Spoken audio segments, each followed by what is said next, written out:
The Whitmore mansion stood like a beacon of opulence against the snow-draped peaks of Aspen, Colorado, its stone facade glowing under the golden lights of a winter gala that buzzed with the chatter of the elite. Crystal chandeliers cast prisms across the grand ballroom where champagne flutes clinked and laughter mingled with the soft strains of a string quartet.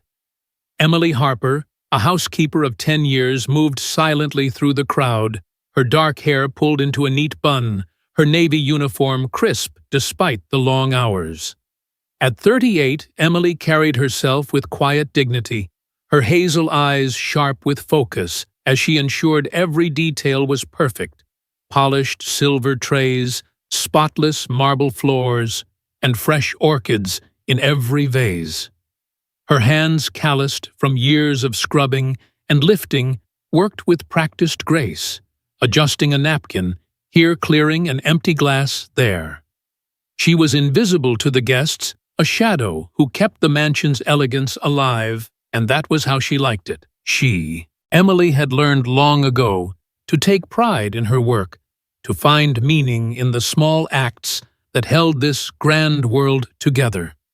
A single mother, since her husband's death in a car accident 12 years prior, she poured her heart into providing for her teenage son Ethan, who dreamed of college, despite their modest means.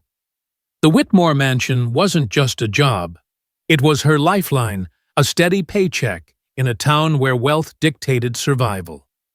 Tonight, though, the air felt heavier than usual.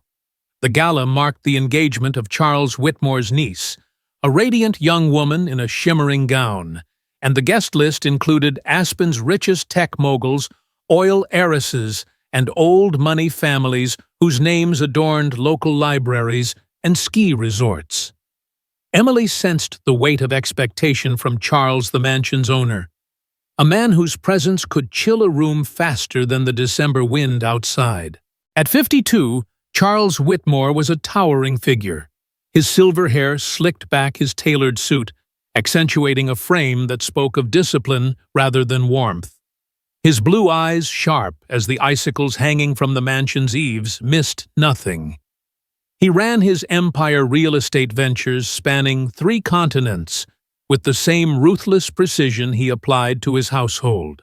To Charles, perfection was non-negotiable, and Emily had always met his standards, her meticulous nature earning her a rare nod of approval now and then. But tonight, as she refilled a tray of canapés, she caught his gaze lingering on her not with approval, but with a cold scrutiny that made her stomach twist. The evening wore on, the guests growing louder, their faces flushed with wine and celebration. Emily slipped into the east wing to check the coat room, where fur coats and cashmere scarves hung in neat rows.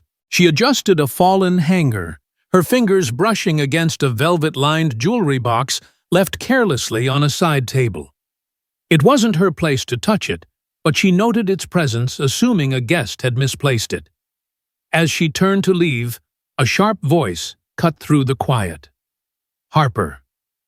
It was Charles standing in the doorway, his face a mask of fury. Behind him stood Margaret, his longtime assistant, her lips pursed in disapproval. Emily froze, her heart pounding. "Sir," she said, her voice steady despite the sudden dread coiling in her chest.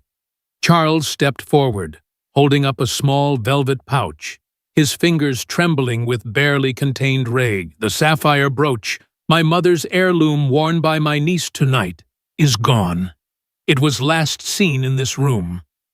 Care to explain? Emily's breath caught. The brooch, a family treasure worth more than her annual salary, was a centerpiece of the gala pinned to the bride-to-be's gown. She shook her head, her mind racing. "I haven't touched it, Mr. Whitmore. I only came to check the coats." Her voice was calm, but her hands betrayed her clenching at her sides. Charles's eyes narrowed, his voice dropping to a dangerous low. "Don't lie to me. You were seen lingering here. No one else had access." Margaret stepped forward, her tone clipped. "I saw you near the table, Emily. You were alone." Emily's mouth went dry.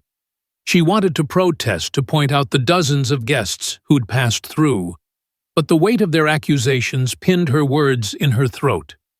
Before she could respond, Charles raised his voice loud enough for the nearby staff and straggling guests to hear. "You're done here, Harper. Pack your things and leave. I won't tolerate thieves in my home." The words hit like a physical blow. Emily's knees buckled, but she caught herself on the edge of the table, her face burning as eyes turned toward her.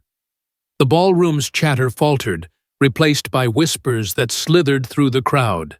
"Thief," someone murmured. "How could she?" another voice hissed.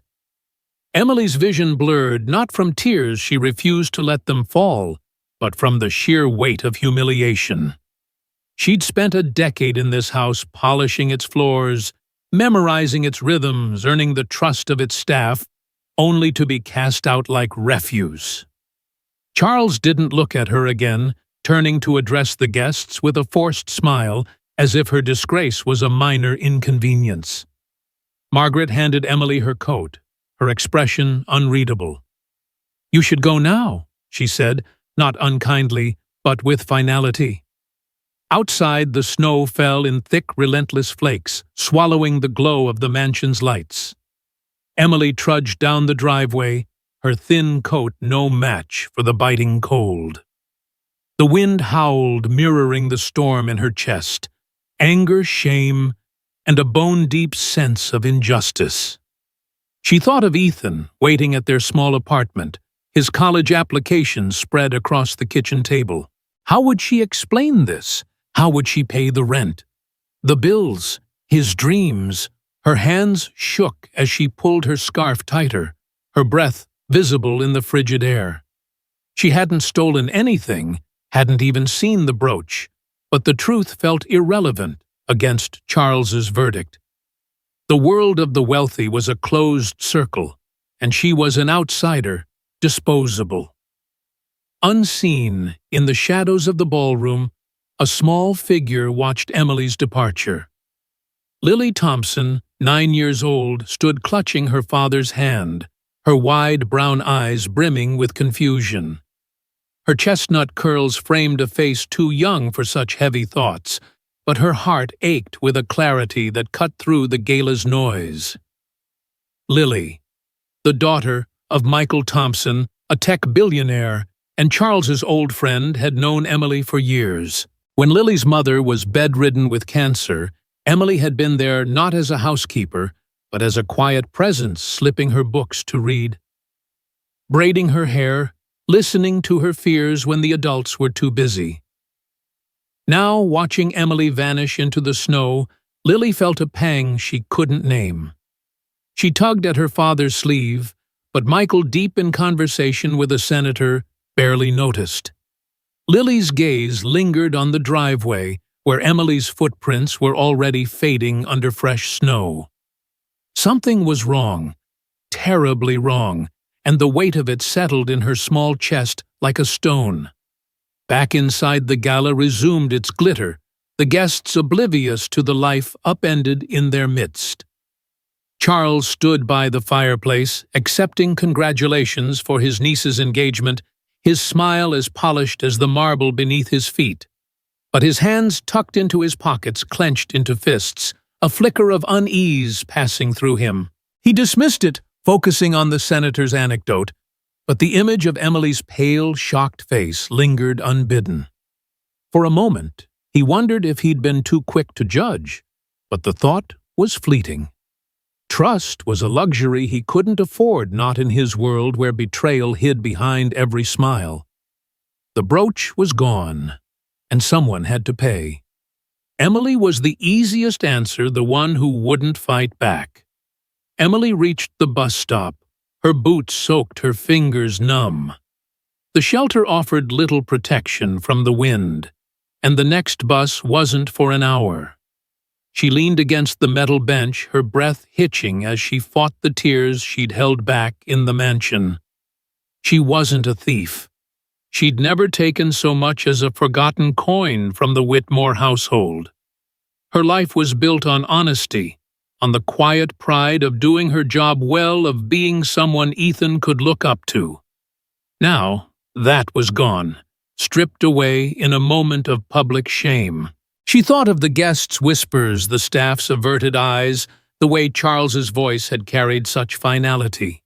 She'd given everything to that house, her time, her energy, her dignity, and it had spat her out without a second thought. The snow kept falling, blanketing Aspen in silence. Emily stared into the distance, the mansion's lights a faint glow through the storm. She didn't know how she'd move forward, how she'd face Ethan, or rebuild what was lost. But somewhere deep beneath the pain and anger, a spark of resolve flickered. She wasn't a thief, and she wouldn't let this define her. Not yet. Not ever.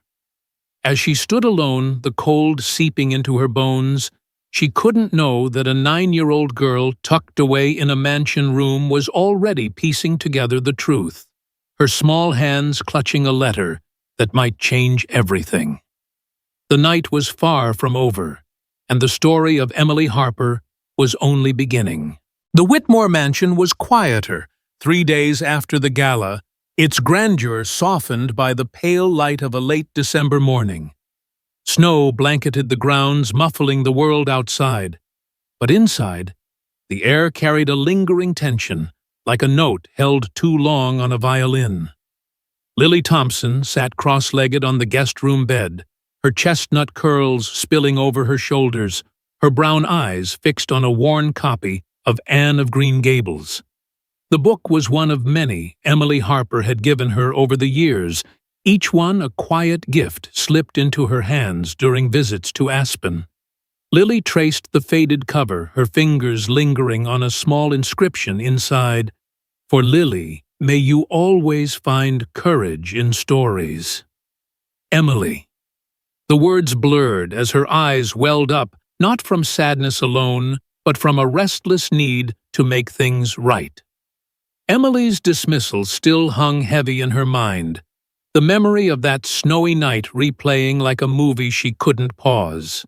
The way Emily's face had crumpled, the way her shoulders hunched as she walked into the storm.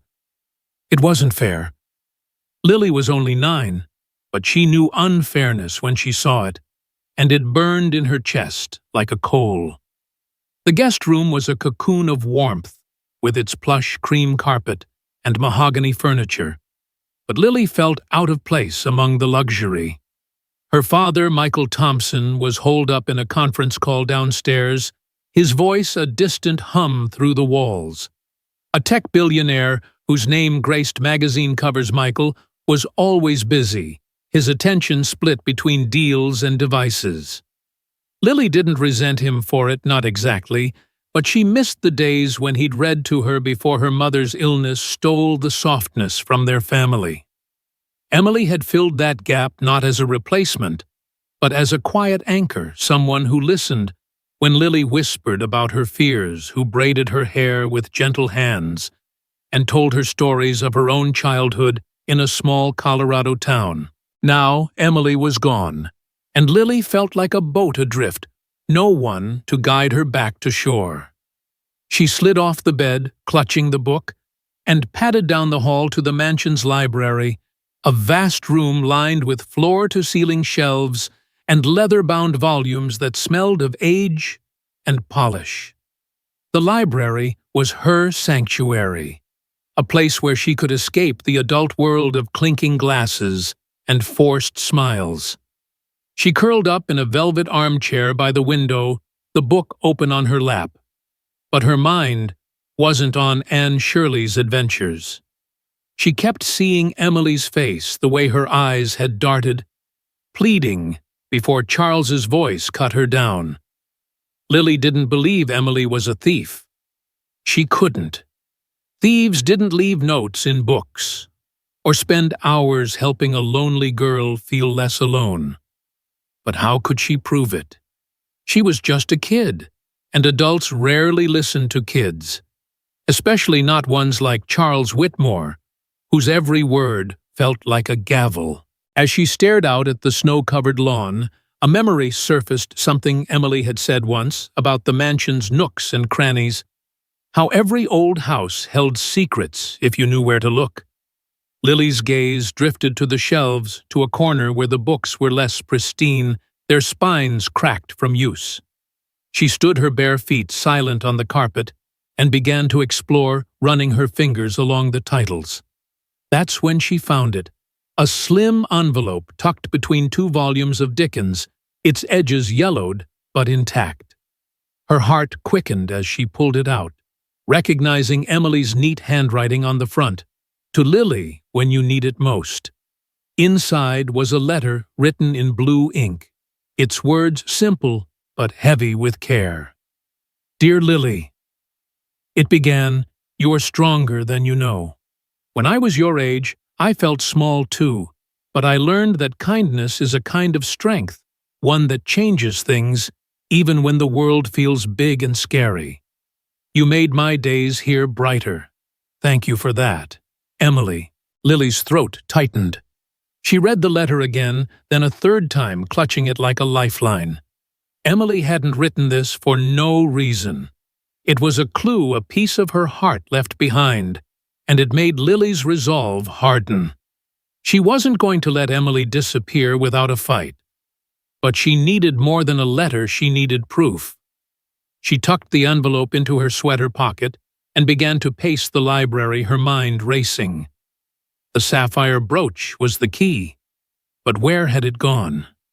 She remembered the coat room, the chaos of the gala, the dozens of guests milling about. Anyone could have taken it, but Charles had zeroed in on Emily. Why, because she was there. Because she was easy to blame. Lily's fists clenched. She wasn't a detective, but she'd watched enough mystery shows with her mom to know that the truth was in the details. She slipped out of the library and down the back staircase, the one the staff used where the walls were plain plaster instead of polished wood. The kitchen was bustling, but she spotted Thomas the butler polishing silver at a side table. Thomas was older, with kind eyes, and a slight limp from an old injury. And he'd always been patient with Lily, sneaking her extra cookies, or telling her stories about the mansion's history. "Thomas," she whispered, glancing over her shoulder to make sure no one else was listening, "do you know anything about the brooch, the one that went missing?" Thomas paused, his cloth stilling on a fork. "Miss Lily," he said softly, "that's a heavy question for a little one." But his eyes softened, and after a moment, he leaned closer. "I don't think Miss Harper took it. She's not that kind. But you didn't hear that from me." Lily nodded, her heart pounding. Was there anyone else in the coat room that night? Someone who didn't belong? Thomas hesitated, then lowered his voice further. There was a man, a former groundskeeper named Victor Klein, fired last year for, let's say, bad habits. I saw him near the East Wing during the gala, looking shifty. Didn't think much of it then, but now... He trailed off, shaking his head. "Don't go stirring trouble, Miss Lily. Mr. Whitmore doesn't take kindly to questions." But Lily wasn't deterred. Victor Klein. A name was something. A start. She thanked Thomas and hurried back to the library, her mind buzzing. Victor Klein. She didn't know him, but the idea of a disgruntled ex-employee made sense. People held grudges. She'd seen it in her dad's company, heard the stories of betrayed partners and bitter rivals. But she needed more. She remembered the mansion security cameras, their little red lights blinking in the corners of every major room. The coat room had one, she was sure of it. If she could find the footage, maybe she could see who was really there. The problem was, she didn't have access to the security office, a locked room in the basement that only Charles and Margaret used. She'd have to be clever. Lily spent the afternoon snooping her small size an advantage as she slipped through the mansion's quieter corners. She found the security office door, its keypad glowing faintly, but she didn't dare try guessing the code. Instead, she noticed a maintenance logbook on a nearby table left open by a careless technician. Flipping through it, she saw an entry from the night of the Gala Camera 7 East Wing Coat Room. Glitch reported 9:15 p.m. Restarted at 10:02 p.m. Her pulse raced. A glitch, right when the brooch went missing. That couldn't be a coincidence. She scribbled the details in her notebook, a small, spiral-bound thing she carried everywhere and kept searching. Her next stop was the coat room itself, now empty except for a few forgotten scarves. She examined the table where Emily had been accused, running her hands along its underside, hoping for something, anything. Her fingers brushed against a loose key, small and brass, wedged in a crack. It wasn't a house key. It looked like it belonged to a lockbox or a desk drawer. She pocketed it, her mind spinning with possibilities. Maybe it was Victor's dropped in a hurry. Maybe it opened something that held the brooch. She didn't know yet, but it felt important, like a puzzle piece if she'd need later. By evening, Lily was back in her room, the letter and key hidden under her pillow. She felt a mix of excitement and fear, like she was standing on the edge of something big. She wasn't sure how to use what she'd found, but she knew she couldn't stop. Emily deserved better than to be cast out, her name smeared. Lily thought of her mother, how she'd always said the truth mattered, even when it was hard to find. Her mother was gone now, but Lily felt her presence in this moment, urging her forward. She pulled out her notebook and wrote, Victor Klein. Camera glitch. Key. Emily is innocent. The words felt powerful, like a spell she was casting to undo the wrong. Downstairs, the mansion hummed with its usual rhythm staff preparing dinner. Charles in his study, Michael on another call. But Lily was different now. She wasn't just a guest, a kid tagging along. She was a girl with a mission fueled by loyalty to someone who'd shown her kindness when she needed it most. The letter from Emily sat heavy in her heart, its words a reminder that kindness was strength, and strength could change things. Lily didn't know how she'd convince the adults, but she'd find a way. She had to. For Emily, for herself, for the truth that was out there waiting to be found. As the snow fell outside, softening the world into silence, Lily curled up with her notebook, her small hands ready to rewrite the story that had broken her heart.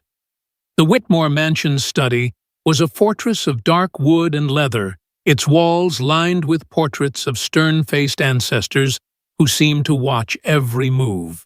The late afternoon light filtered through heavy drapes, casting long shadows across the room where Lily Thompson stood, her small frame dwarfed by the towering bookshelves. Her heart thudded like a drum as she clutched Emily's letter, and her notebook, the pages filled with her careful notes about Victor Klein, the camera glitch, and the mysterious key. At 9 years old, Lily wasn't supposed to be here, standing before Charles Whitmore and her father, Michael Thompson, in a room where deals were made and fates decided. But she'd insisted, her voice trembling but firm, when she'd asked for this meeting. The air was thick with tension, the kind that made the silence feel like it could crack. Charles sat behind his mahogany desk, his silver hair catching the light, his blue eyes narrowed with impatience. Michael stood by the window, his phone finally silent, his face a mix of curiosity and unease. Lily took a deep breath, her hands shaking, but her resolve unbroken. She was here for Emily Harper, and she wouldn't back down. "Lily, this is highly unusual," Charles said. His voice clipped the same tone he'd used to dismiss Emily 3 days ago. "You're a guest here, not a detective. What's this about?" His fingers drummed on the desk, a sign of irritation Lily had learned to recognize. She glanced at her father, hoping for support. But Michael's expression was guarded, his arms crossed. He'd been distracted all week, buried in work. barely noticing Lily's quiet intensity since the gala. She swallowed hard, clutching the letter tighter. "It's about Emily," she said, her voice small but clear. "She didn't steal the brooch." "I know she didn't, and I have proof." The word proof hung in the air, sharp and unexpected.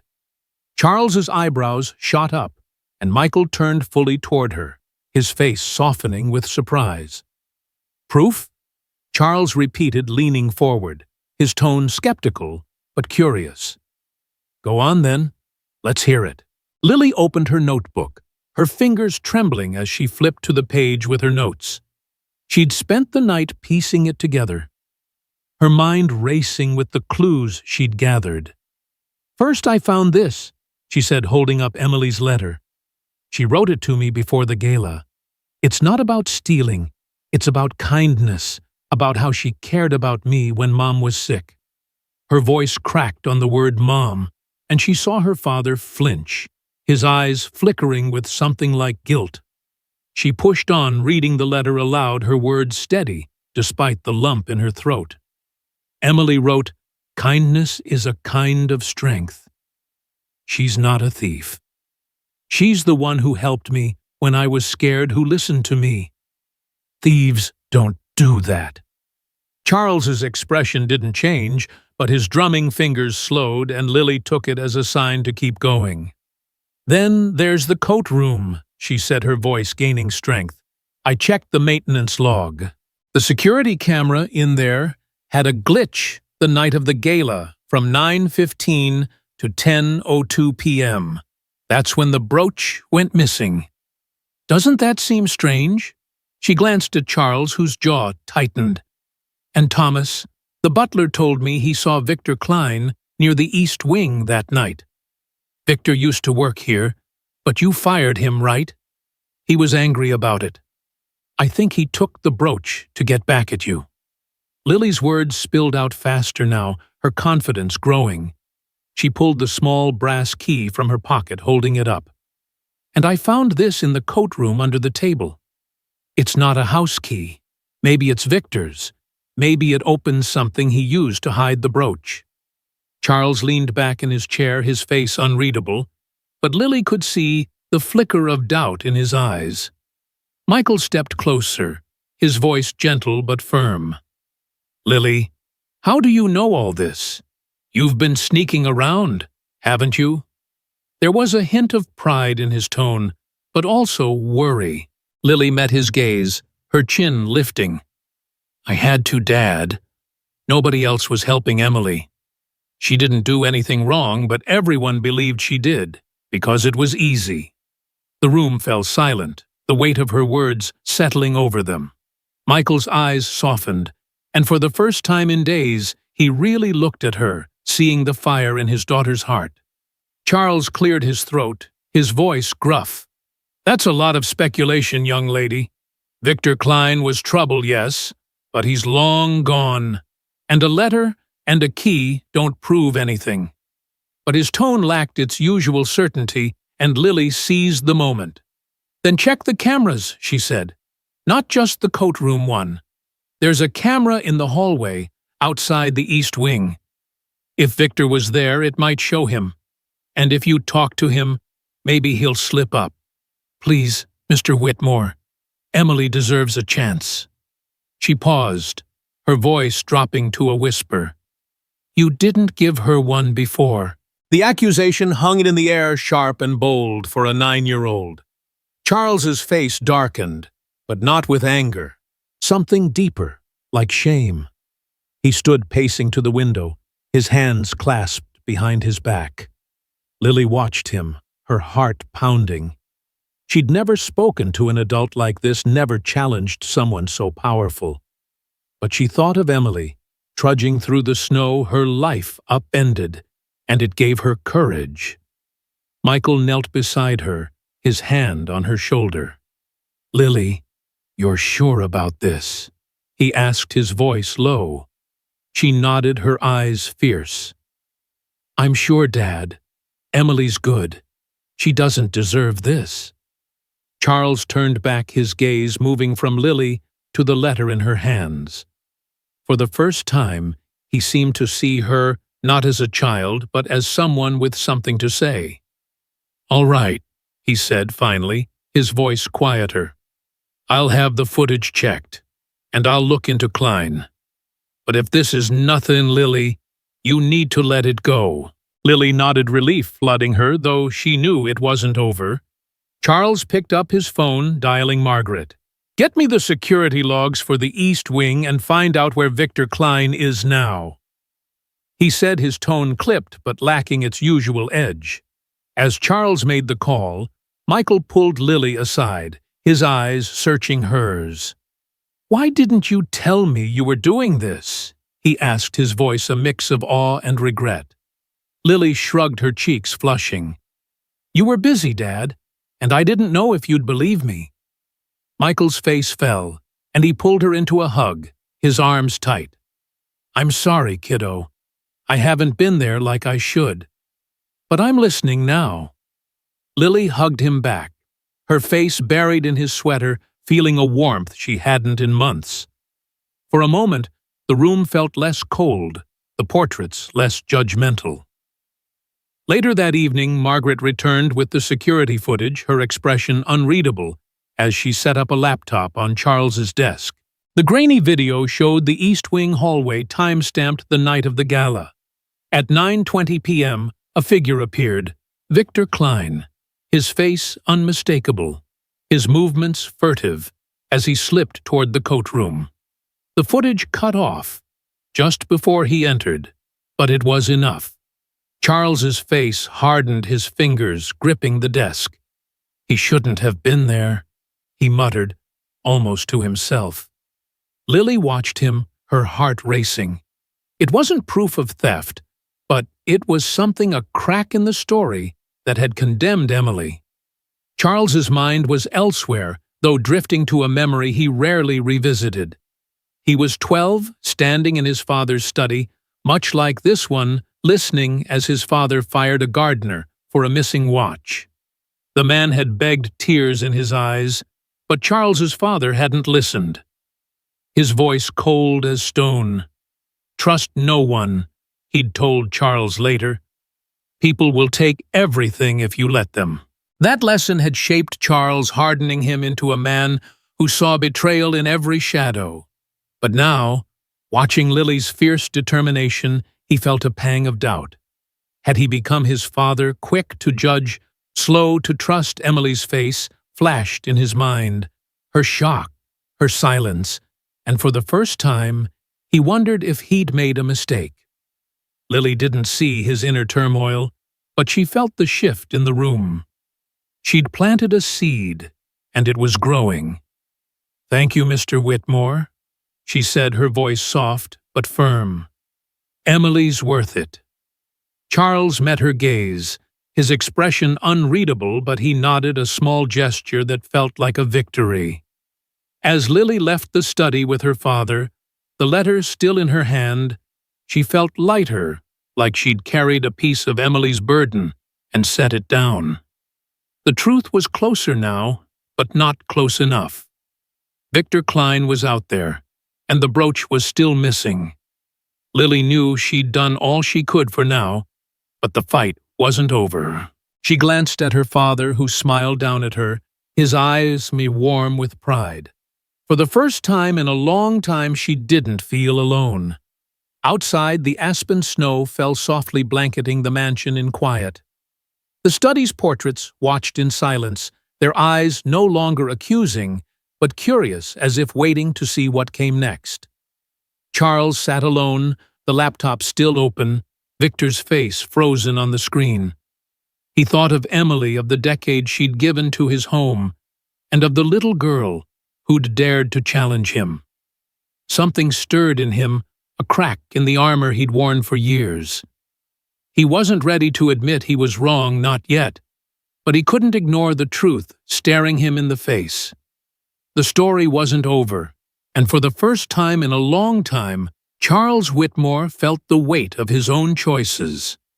The Whitmore mansion in Aspen, Colorado, glowed softly under a late January moon, its stone walls no longer a fortress, but a beacon of something new. A month had passed since Lily Thompson's bold stand in Charles Whitmore's study, and the air inside the grand estate felt lighter, as if the snow that blanketed the grounds had lifted a weight from its halls.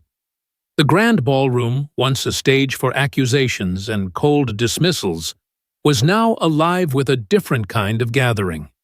A community event organized by Charles himself, an unheard-of gesture in a household known for its exclusivity. Tables lined the room, draped in simple white linens, laden with hot cider homemade cookies, and handwritten cards inviting locals to share stories of kindness. The chandeliers still sparkled, but their light felt warmer, reflecting off the faces of neighbors' staff, and even a few curious tourists who'd braved the icy roads to attend. At the center of it all stood Emily Harper, reinstated as housekeeper, her navy uniform replaced tonight with a soft green dress that made her hazel eyes shine. She moved through the crowd with quiet grace, her smile hesitant but genuine, as if she were still adjusting to the idea that she belonged here again. Emily had been back for 2 weeks, her return marked by a moment that still felt surreal. Charles had found her at a small diner on the edge of town where she'd taken a job washing dishes after her dismissal. She'd been scrubbing a pot, her hands raw from the work, when he'd walked in, his tailored coat out of place among the vinyl booths. She'd braced herself for more accusations, but instead he'd sat down, his voice low and unsteady. "I was wrong, Emily," he'd said, his eyes meeting hers for the first time in years. "I didn't listen, and I should have. I'd like you to come back if you're willing, with a raise and my apology." Emily had stood frozen, the pot dripping in her hands, her heart caught between disbelief and relief. She'd wanted to refuse to hold on to the anger that had kept her going through weeks of rejection and whispered rumors. But she thought of her son Ethan, whose college applications still sat on their kitchen table, and of Lily, whose small, fierce heart had fought for her. She'd nodded, her voice barely a whisper. "All right, I'll come back." Now standing in the ballroom, Emily felt the eyes of the community on her, not with suspicion, but with warmth. The event was Charles's idea, a way to honor her return, and to make amends not just to her, but to the town he'd kept at arm's length for so long. He'd called it a night of kindness inspired by Lily's words in the study, and the turnout was more than anyone expected. Emily caught sight of Lily across the room, her chestnut curls bouncing as she handed out cookies to a group of children from the local school. The 9-year-old was in her element, her brown eyes bright with purpose. She'd insisted on helping plan the event, sketching posters and suggesting a kindness wall where people could pin notes about acts of generosity they'd witnessed or received. Emily's heart swelled as she watched Lily, remembering the letter that had started it all, the one that had reminded her of her own strength. Lily spotted Emily and ran over, her face flushed with excitement. "Emily, look," she said, holding up a note from the kindness wall. "Someone wrote about you. It says Emily Harper helped me carry groceries when my car broke down last winter. She didn't even know me." Emily's cheeks warmed as she read the note, her throat tight. "That's sweet, Lily," she said softly. "But you're the real hero here." Lily shook her head, her curls swaying. "No way. You're the one who never gave up even when it was hard. That's what heroes do." Emily knelt to meet Lily's gaze, her eyes glistening. "Then we're both heroes." "Okay," Lily grinned, throwing her arms around Emily in a hug that felt like sunlight breaking through a storm. Across the room, Charles watched the exchange, his usual stern demeanor softened by a faint smile. He stood near the fireplace, a glass of cider in hand, his silver hair catching the light. The past month had been a reckoning for him, one he hadn't expected. After Lily's confrontation, he'd tracked down Victor Klein, the former groundskeeper, who'd confessed to taking the sapphire brooch in a fit of spite. The brooch was recovered from a pawn shop in Denver, and Victor faced charges, but the real cost was what Charles saw in himself, a man who'd let suspicion and pride cloud his judgment. He thought of his father, whose lessons about distrust had shaped him, and of his own childhood spent in a house where loyalty was a transaction, not a gift. Lily's words had cracked that foundation, and Emily's quiet resilience had widened the fracture. He'd spent years building walls, but now, watching the ballroom fill with laughter and stories, he felt something new, a desire to build bridges instead. Michael Thompson stood nearby, his phone tucked away, for once his attention fully on the room. He'd been shaken by Lily's determination by the way she'd seen what he'd missed. He'd spent too long buried in work, grieving his wife in silence, leaving Lily to navigate her pain alone. But her fight for Emily had woken him up, reminding him of the girl who needed him not just as a provider, but as a father. He caught Lily's eye and waved his smile warm with pride. She waved back, then darted to the kindness wall, pinning up a new note. Michael walked over to read it. "My dad listens to me now, and that's the best kindness ever." His chest tightened, and he made a silent vow to be better, to be present, to be the father Lily deserved. The evening wore on the ballroom alive with stories.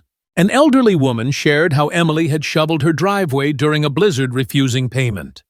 A young teacher recounted how Emily had stayed late to help decorate a classroom for a holiday party. Each story was a thread, weaving a tapestry of kindness that filled the room with warmth. Charles took the microphone, his voice steady but softer than usual. "Tonight is about recognizing what matters," he said, his eyes sweeping the crowd. "Emily Harper has been the heart of this house for a decade, and I failed to see it. She didn't just keep this place running, she made it a home. I'm grateful to her and to a very wise young lady who reminded me what kindness looks like." He nodded at Lily, who blushed but stood taller, her hand in Emily's. Emily stepped forward, her voice quiet but clear. "I didn't expect to be here tonight," she said, her hands clasped to hide their trembling. "But I've learned that kindness comes back to you sometimes when you need it most. Thank you, Lily, for believing in me. And thank you, Mr. Whitmore, for giving me a second chance." The crowd applauded, the sound swelling like a wave. Charles met her gaze, his nod carrying a weight of respect that hadn't been there before. He'd changed not just in his treatment of Emily, but in the way he saw his staff, his home, his life. He'd started mentoring a local teen, a boy from a struggling family, teaching him about business, but also about listening, about fairness.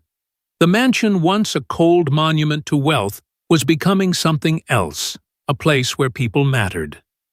Lily, inspired by the night, had her own plan. She tugged Emily's sleeve, her eyes bright. "I want to start a kindness club at school," she said. "We can do stuff like this, help people share stories. Will you help me?" Emily smiled, her heart full. "Of course, Lily. I'd love to."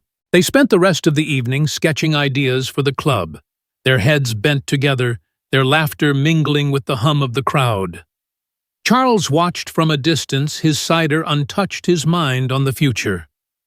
He thought of his niece's engagement, the brooch now safely returned, and realized that its value wasn't in its sapphires, but in what it had taught him. Wealth was fleeting, but kindness endured. As the night wound down, the guests began to leave, their faces glowing with the warmth of connection. Emily stood at the door saying goodbyes, her smile no longer hesitant, but bright. Lily stayed close, her notebook now filled with ideas for her club. Michael joined them, his arm around Lily's shoulders, his presence steady and sure. Charles lingered in the ballroom alone for a moment, his eyes on the kindness wall now covered in notes. One caught his eye, written in Lily's careful handwriting.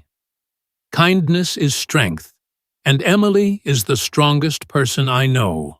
He smiled a real smile, not the polished one he'd worn for years. The mansion was different now, its walls no longer cold but alive with possibility. He thought of Emily, of Lily, of the community that had filled his home tonight. And he knew that true wealth wasn't in his bank account or his name, it was in the people who cared, who stayed, who forgave. Outside, the snow fell gently blanketing Aspen in quiet. The mansion stood as it always had, but its light was softer, its doors open wider. Emily, Lily, and Charles had changed it, not with grand gestures, but with small, brave acts, listening, speaking, forgiving.